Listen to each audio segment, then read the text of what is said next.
Hey everyone, tonight we're going to do something enormous.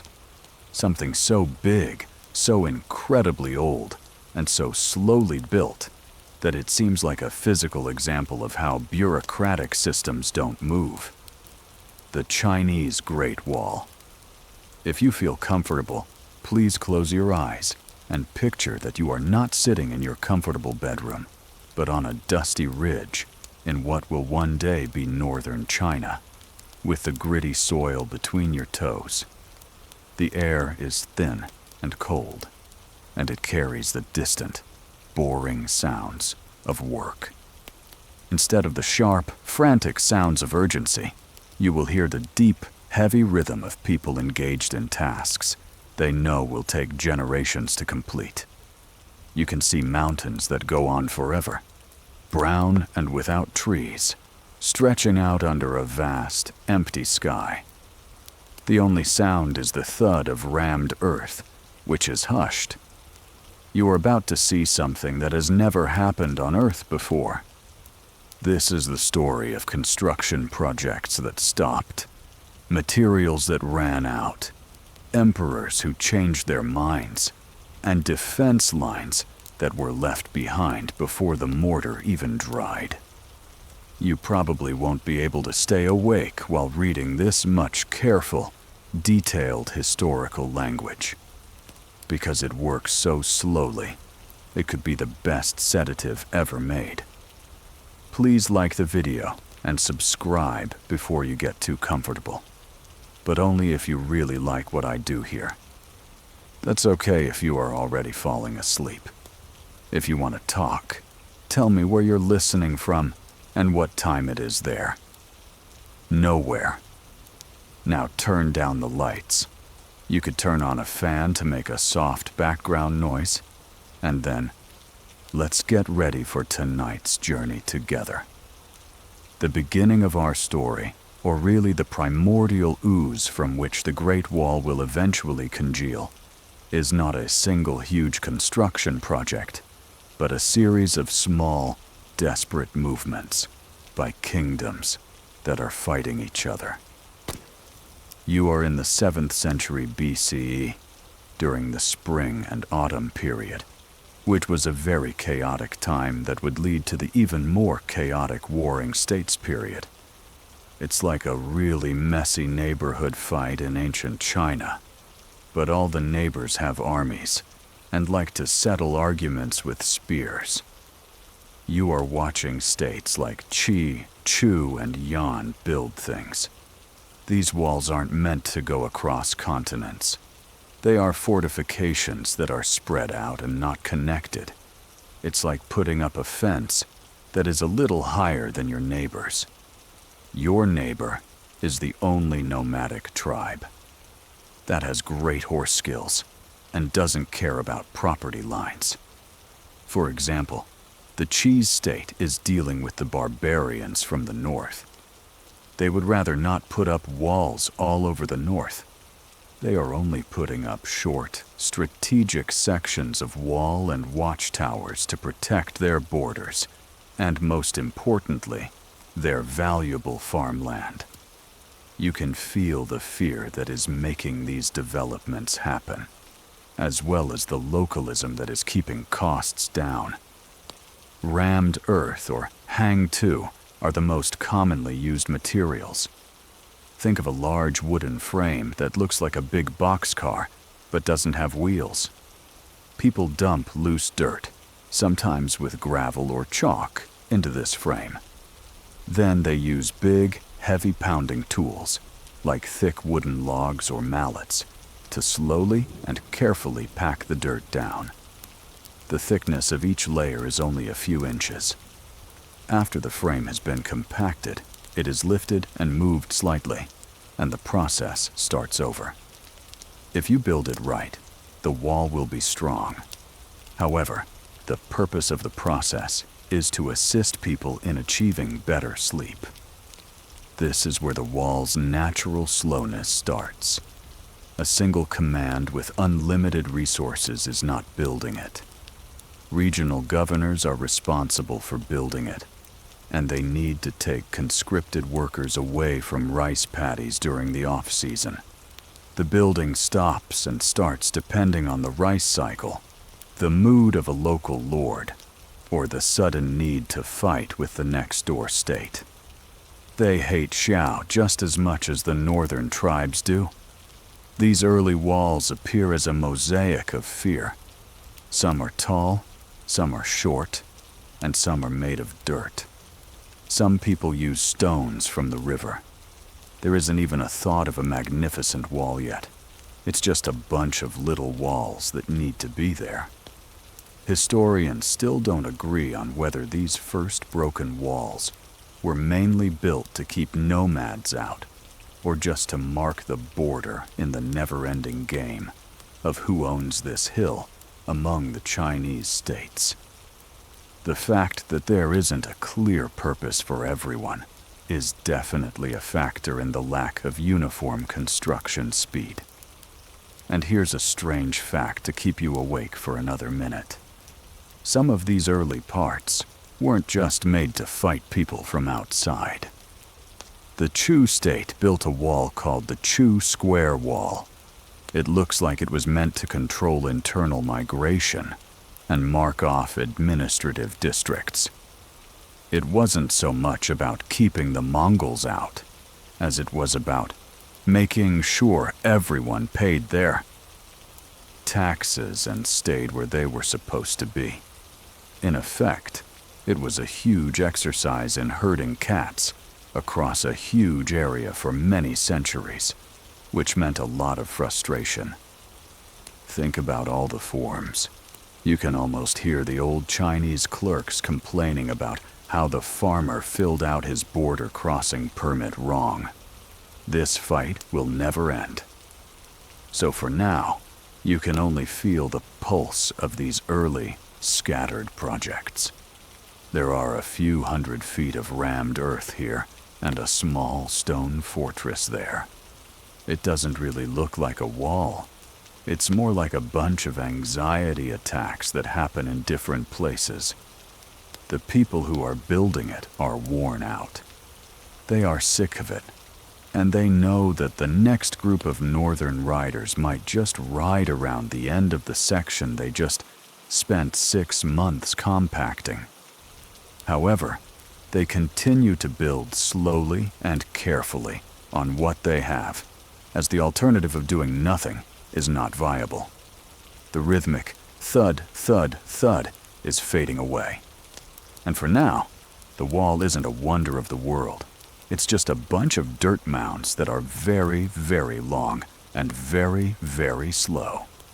You move through the centuries, and the broken earth walls from the Warring States period fall apart behind you, turning back into the dust from which they were so difficult to pull. The pace of history speeds up violently until the years that were out of sync before. Prepare yourself for a different kind of slowness. The slowness of a centralized totalitarian vision is a terrifying and soul-crushing experience. The goal of Qin Shi Huang was simple to understand, but crazy to carry out. Get rid of all the messy regional barriers you saw before. Then, make the northern ones into one long defensive line that connects all of them. It wasn't just building. It was a huge forced landscape architecture project meant to erase the identities of different regions and show that his new empire would last forever. It was a logistical nightmare that would make any project manager today cry. Mostly because the best way to solve hard problems was to use more brutal force. You are now standing near the northern border and watching this new unified effort happen. The Emperor has ordered the construction of the Long Wall, and suddenly millions of people are on the move. We are discussing soldiers compelled to fight, peasants compelled to labor, and a significant number of convicts and political prisoners.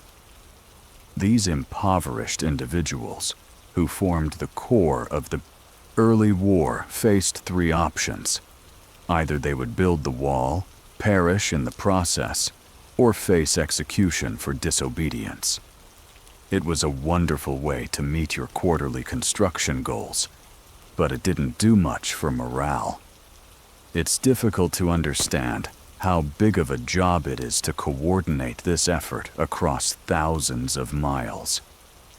Think about how hard it would be to coordinate communication, supply chains, and worker assignments over a distance greater than the width of the continental U.S. The slow pace here is due to distance and disagreement.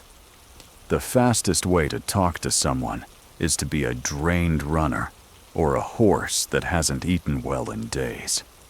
Even after the emperor tried to make them the same, different areas still use different ways to measure things. Local commanders often lied about how well they were doing because they were scared of letting the emperor down. You can picture a high-ranking official in the capital squinting at a scroll that says 50 miles of wall have been built. But in reality, 20 of those miles are just a pile of wet dirt with a thin layer of ambition on top of it. This is the worst part of Qin Huang's project. The terrible death rate contributed to the wall's infamous reputation for being constructed slowly.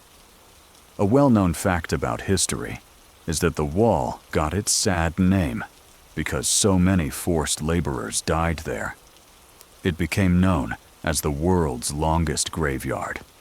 The pace was painful, not because the workers weren't working diligently, but because they were dying so quickly. They gave up because they were worn out, cold, hungry, and sick from diseases like typhus and dysentery that spread easily in the crowded, dirty labor camps. Every time a group of workers finished a section, a new group had to be slowly gathered, marched to the site for weeks, and trained, which made the overall pace stop and start all the time. The emperor's order said that parts of the existing wall, which were often hundreds of miles apart, had to be linked together. This meant making construction go through the most difficult terrain possible, like high mountain ridges, deep canyons, and enormous deserts with no water. Some parts were just reinforced old earthworks, but the connection points had to be built from scratch. As you walk along the path, you can see the old broken walls, small spurs, and isolated forts. The new line of the Qin Wall, although still very rough, now extends indefinitely. It's like watching someone try to connect 20 pieces of thread that are all over a ballroom floor while they crawl on their belly and get whipped the whole time. Stories about the high death toll often include the tragic tale of Meng Jiangnun.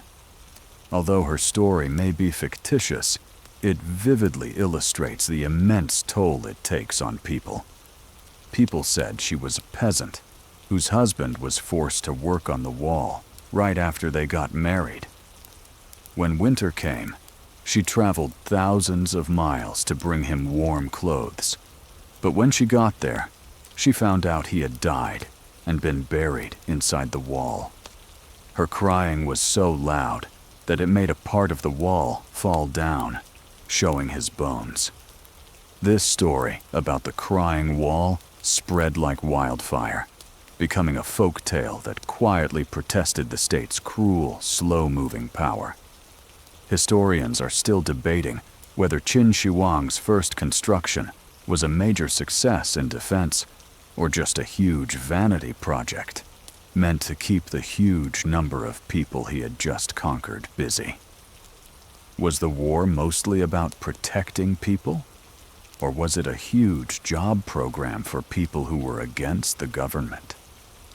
It was very questionable how effective its military was during the Qin Dynasty. The wall was often outflanked by the fast-moving Xiang nomads that it was intended to keep out. This demonstrates that even a large project, constructed over many years of hard work, could be rendered ineffective by enemies who were faster and more mobile. The wall was so difficult to take care of that it became a burden that helped bring down the dynasty just 4 years after the emperor died. It wasn't just the building that was slow. It was painfully slow for them to realize that this giant effort hadn't really fixed their main security issue. You can feel the workers' fatigue, the bureaucrats' cold indifference, and the slowly growing sense that this giant project is going to take a lot longer than anyone can stand. The Qin Dynasty's immediate, brutal power has faded. But the problem, the constant threat from the north, and the need to keep the wall up have not gone away. You are now walking next to the conscripted workers. And the story of slowness is no longer about a central order. It's about physics, friction, and sore feet. This part will be all about what made building the walls take so long. The logistics of traversing the vast, hostile terrain will also be discussed. Imagine standing at the bottom of a very steep mountain range that looks like crumpled paper left outside to dry. To build the ridgeline, you need to acquire enormous, heavy things like quarried stone blocks, compacted earth, water, food, tools, and the important wooden scaffolding. These things could be dozens or even 100 miles away from the source point. You don't really have any infrastructure to work with. The area lacks paved roads, suitable wheeled vehicles, cranes, and engine-powered lifts. The whole thing is a symphony of tired people working tirelessly. You can see long lines of workers with their backs bent almost double. They serve as a vital and dynamic supply chain. They are either carrying baskets of dirt on their shoulders or pulling big stones tied to rough-hewn sledges. It is necessary to move everything needed to build and support the builders, from a bucket of water to a bushel of grain to a 500-pound granite slab. This is where the pace slows down almost completely. If 5 people can move a load 1 mile on flat ground in an hour, it might take 10 people 4 hours to move it half a mile up a switchback mountain path. When you add in the inevitable problems, like a sprained ankle, a broken rope, or a sudden downpour that turns the path into slippery mud, the whole thing stops, sometimes for days. Due to the lack of adequate transportation, construction often relies on the materials that are readily available.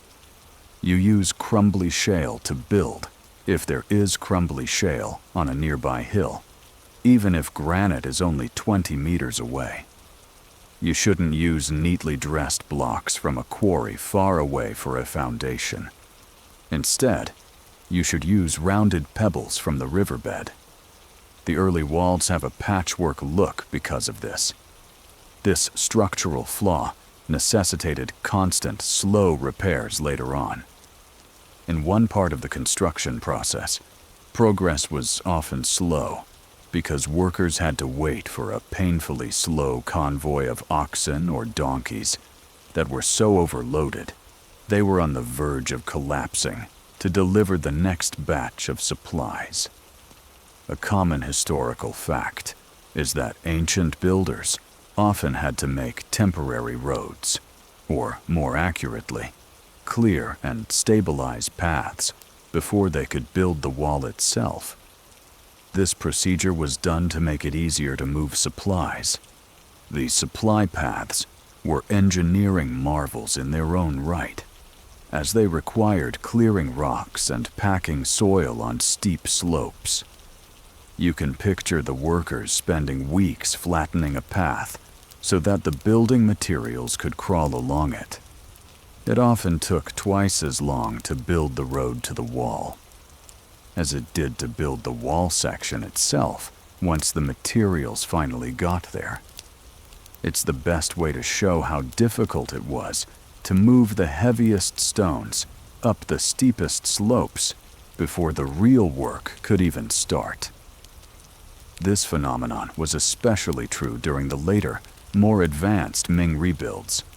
Sometimes, builders used a clever but very slow method that involved rollers powered by people and a technique called water skating. In the winter, they would pour water along the path that the stone had to take. When it froze into a slick, icy track, teams of hundreds of men could pull very heavy blocks.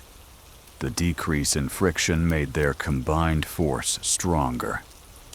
But the procedure meant waiting for the exact temperatures that would keep the water frozen, and it took a lot of work to coordinate the labor and the water supply, which often meant months of delays. You can feel the strain in your shoulders as you watch a group of people try to pull a heavy square stone up a dirt road. Their grunts don't sound like they're working hard. They sound more like they're giving up on life. The foreman is yelling, but not out of anger. He sounds worn out and flat, like a man who knows this is just how things are. They pull, then slip, then rest, and then pull again.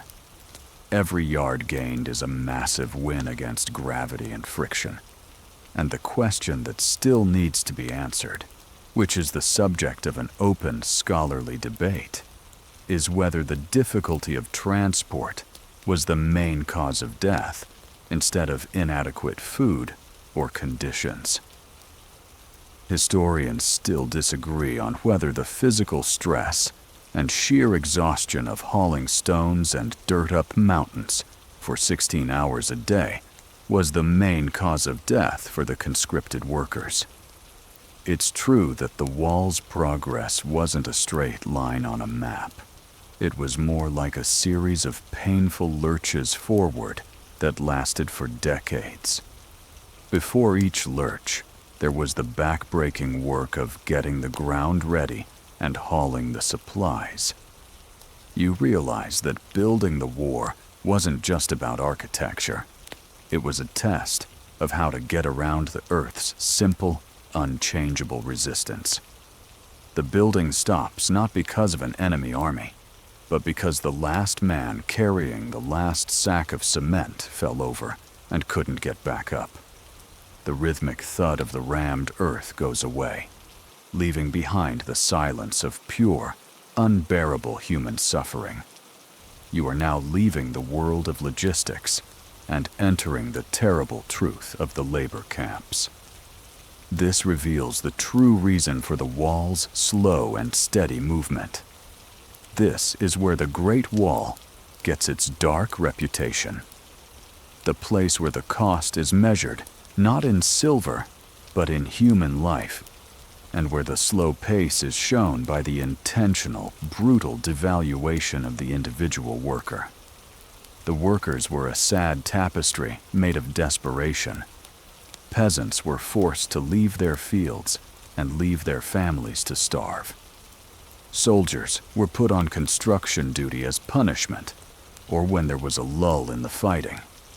There were also many criminals and political dissidents who were forced to work on the war, which was basically a slow state-sanctioned death sentence. You walk through one of these camps at the base of the construction line. The air smells like dirty bodies, old rice, and the woods. The structures are basic and temporary, and they don't offer much protection from the heat of summer or the cold of winter. Fear controlled the speed of work, but biology limited it. Foremen, who were often low-level government workers or retired soldiers, had to meet quotas, and the whip was their main tool for doing so. But even the meanest foreman couldn't draw more than a certain amount of energy from a body that was only getting a little bit of food, like coarse grain, a few pickled vegetables, and dirty water. The slow pace of building here is detrimental for the environment. The rate at which human bodies could be consumed and substituted was alarming. A well-known historical fact that shows how dire things were is that many workers were buried in the walls themselves. The romanticized story of Mengjiangnu makes it seem like the practice was a planned act, a kind of ritual human foundation. But the truth was often much simpler and much more grim.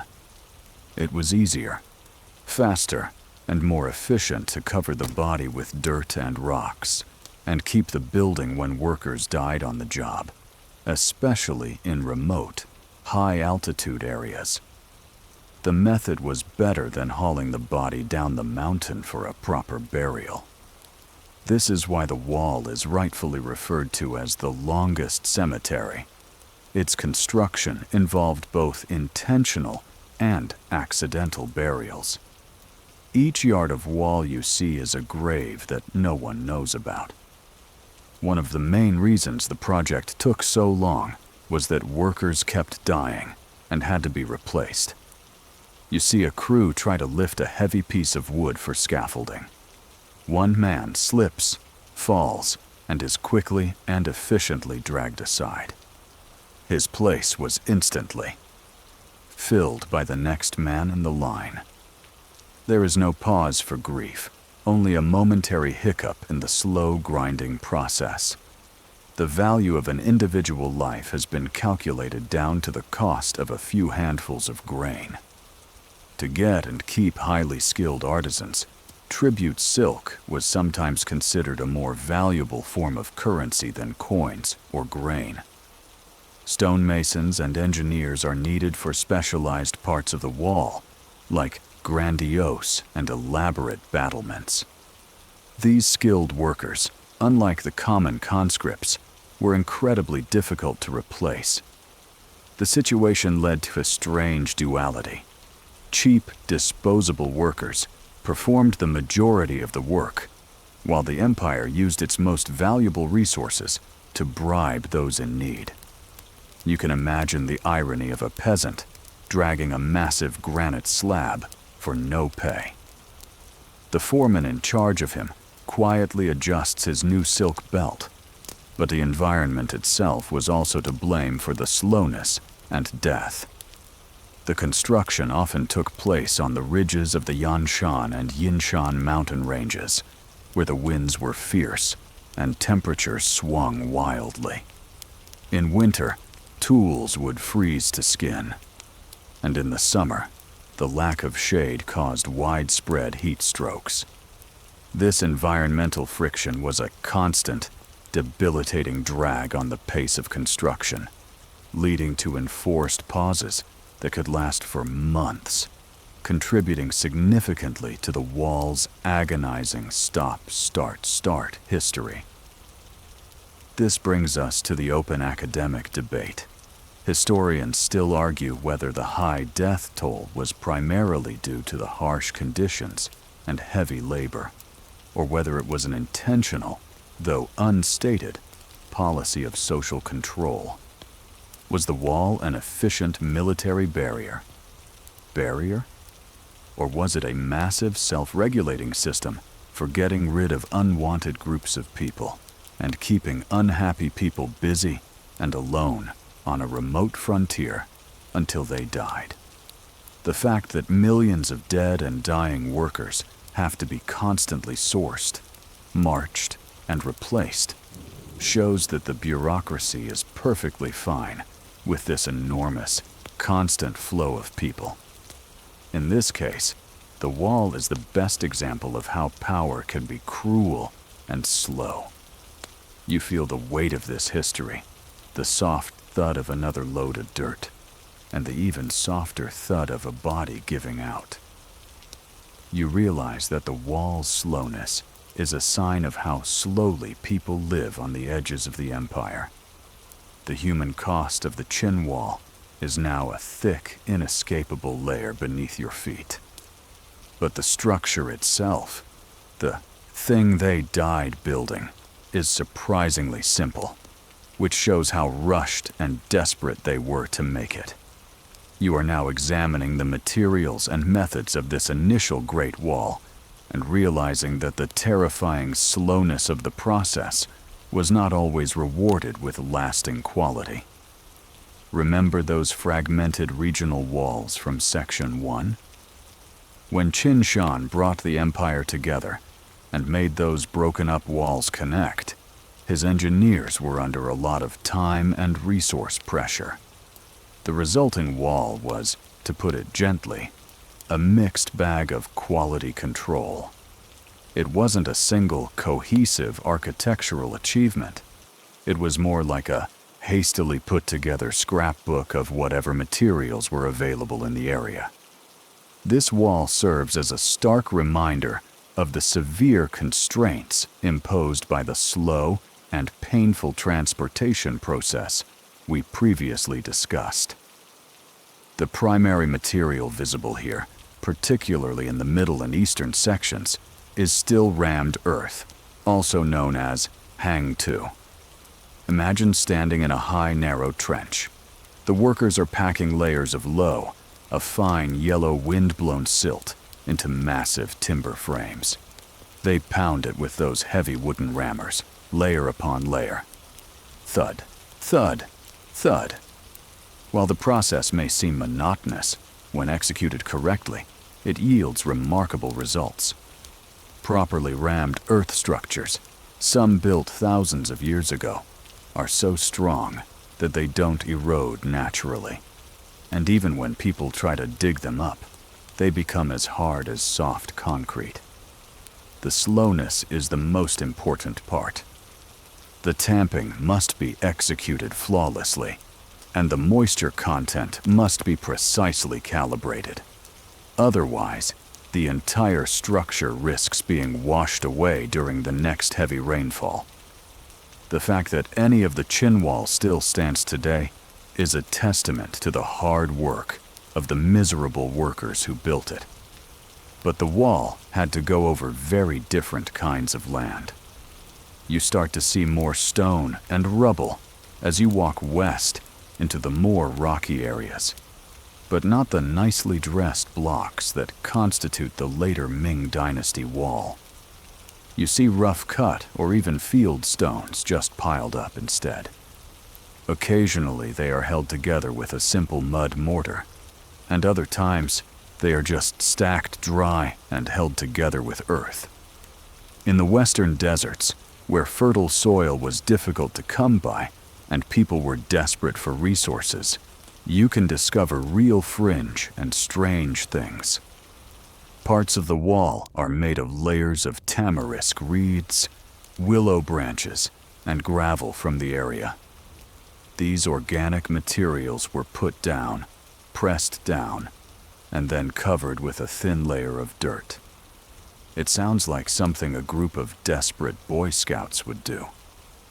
But in the dry, stable desert climate, these parts held up surprisingly well to decay, even though they would have been useless against a military attack. It's a type of environmental architecture that takes a long time to respond to a lack of materials. Therefore, the overall impression of the Qin Wall is not one of uniform strength, but of quick fixes and constant compromise. The height and width are not the same. Some parts are enormous and intimidating, meant to hold thousands of soldiers. Some are so short that they barely cover a standing person and look more like a big garden wall.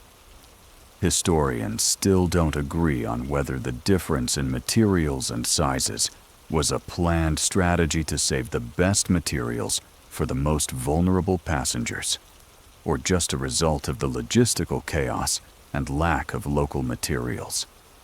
It's the big question. Was it a strategic genius or a giant failure in administration? The evidence found all over the crumbling landscape mostly points to the latter.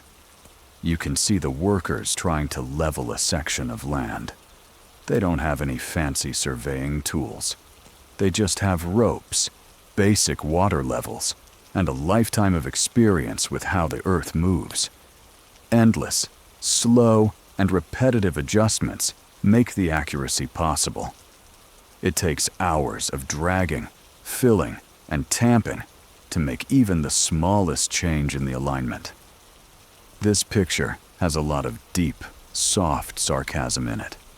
The workers are constructing a monument to speed and unity, but they are doing so at the pace of a very sleepy slug. It's important to understand what wooden formwork does. Do you remember the enormous wooden boxes that held the rammed earth? It took a lot of wood to make these, which meant cutting down trees, hauling them to the site, and building and rebuilding the forms. This was a constant second layer of slowness built into the process. The workers were doing more than just tamping dirt. They were always taking apart, moving, and putting back together these enormous heavy frames. Every 100 feet of wall meant taking apart the framework behind you and moving it slowly, plank by plank, in front of you. It's a job that always makes you frustrated when you get ready. You can see why this dynasty fell so quickly when you look at the finished, but already crumbling Qin wall. They had built a wall of dirt and fear, and it was already starting to fall apart.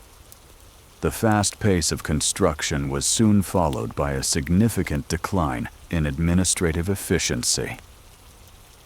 The people built the wall, but the project ultimately broke them, leading to the internal conflict that resulted in the fall of the first emperor's line.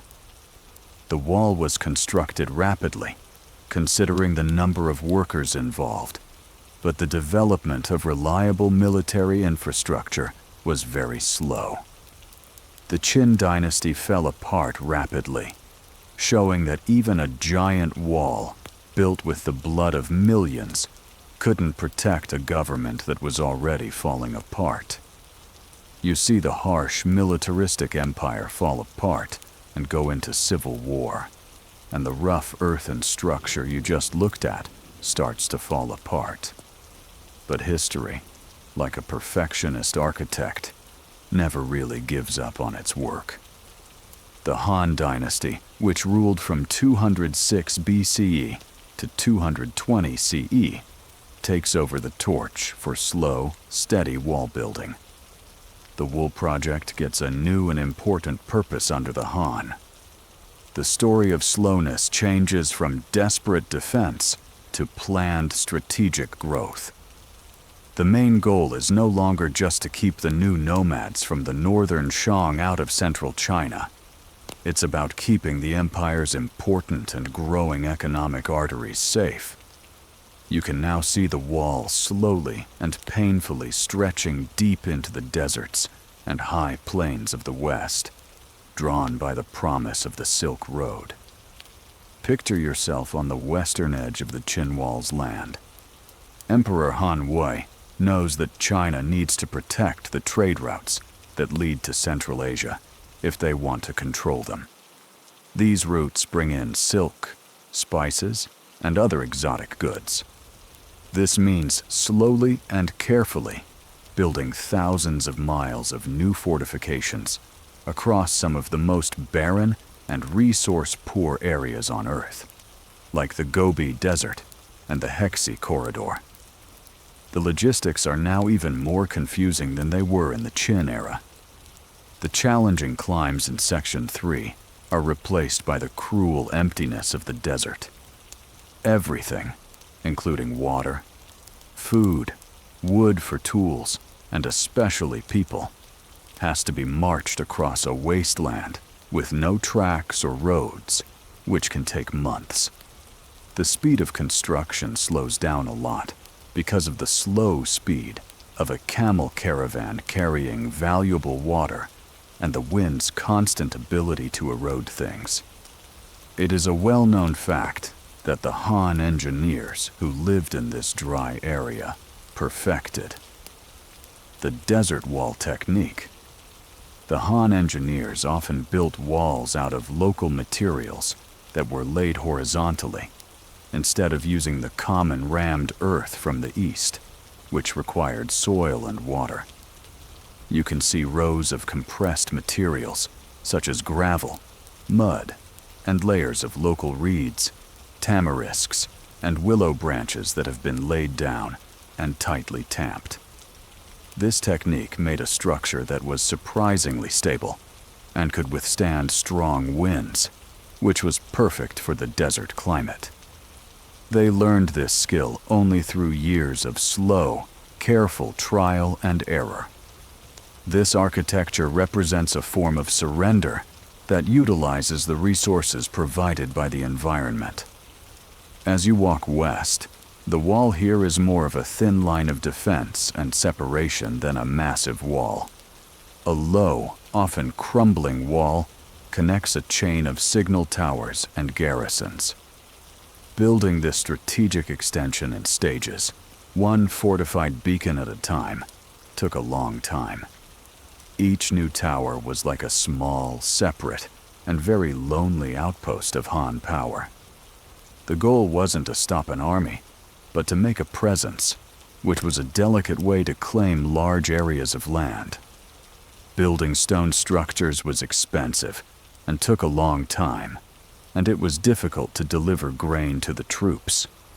So Han garrisons in the far west famously used written bamboo slips, which were like military logbooks, to help them build.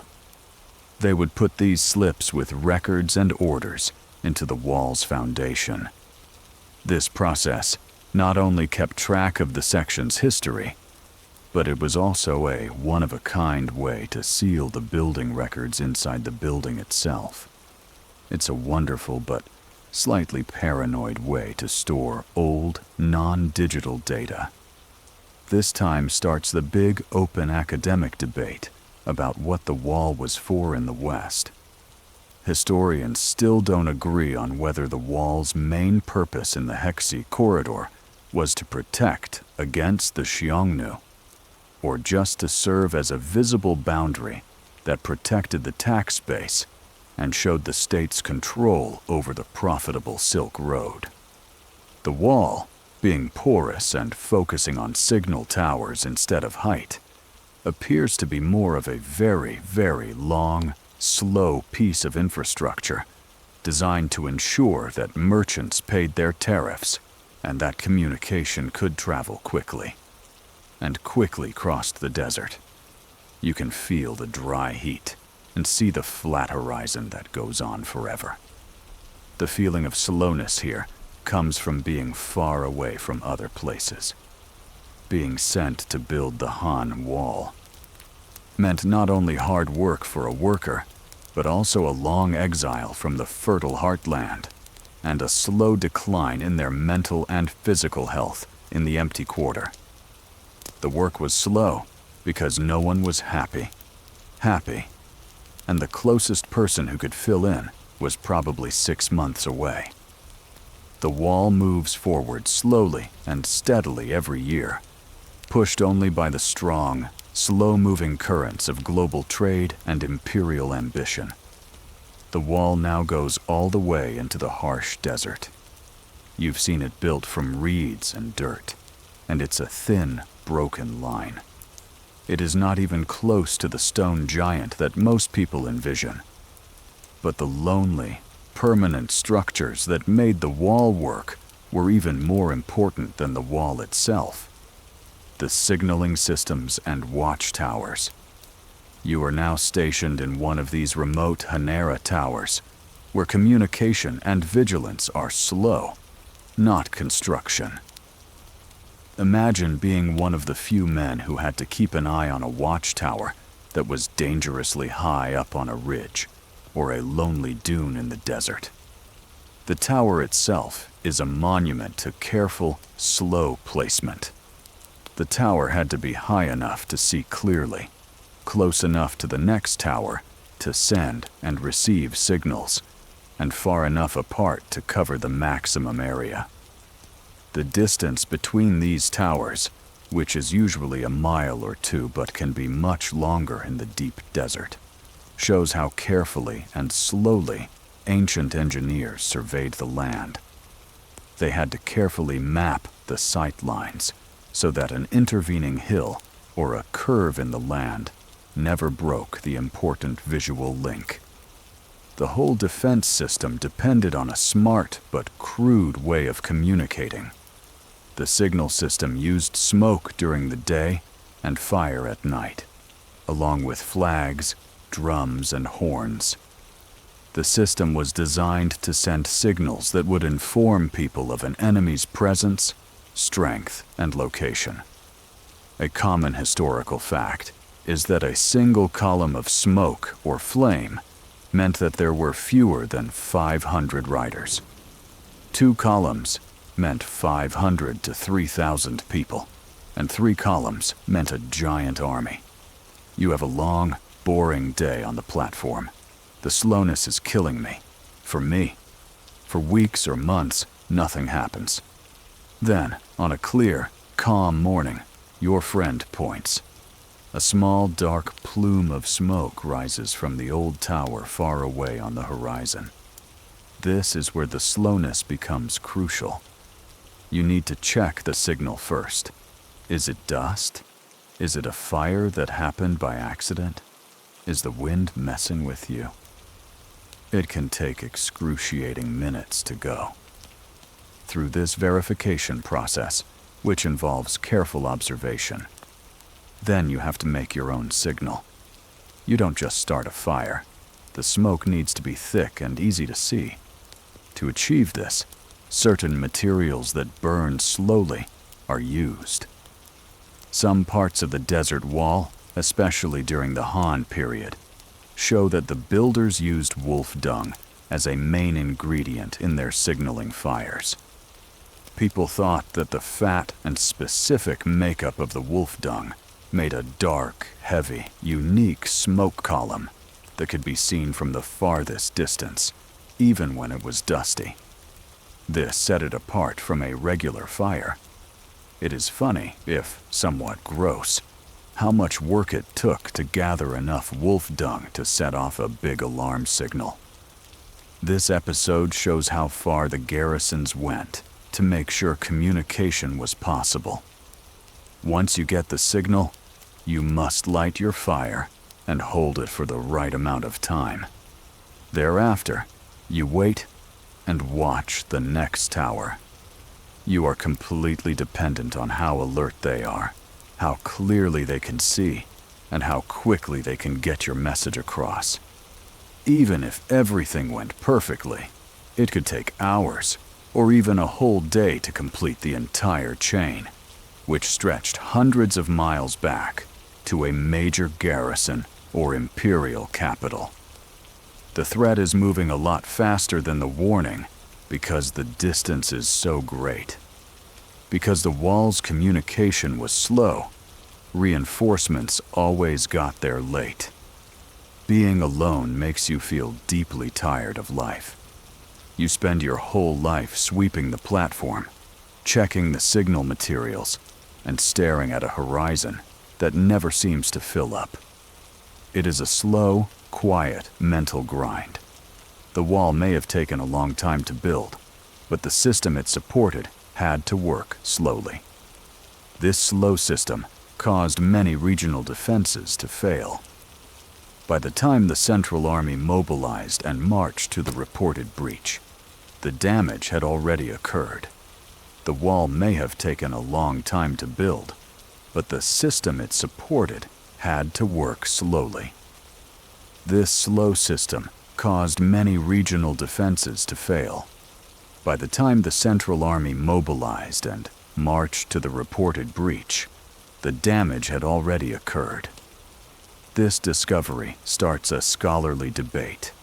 Historians are still debating whether the main purpose of the signaling system was to sound alarms for the military or to keep political control within the country. Was it made to let the capital quickly know about an invasion? Or was its real purpose to let the central government verify? that all of its far-flung, isolated garrisons were still alive, sober and loyal. Even a slow communication link that was always there was a clear sign of imperial power across the vastness of the empire. You squint at the horizon, hoping for a signal that may or may not come. You know that your job is less about fighting and more about staying ready all the time, on purpose and slowly. Like the Qin before it, the Han Dynasty eventually broke apart, leading to the chaos of the Three Kingdoms period and the dynasties that came after it. And as you now know, when politics are in disarray, structures start to fall apart. You are now seeing the heartbreaking pattern of frantic wall repairs, followed by long periods of neglect that will define the next 1,000 years of the wall's history.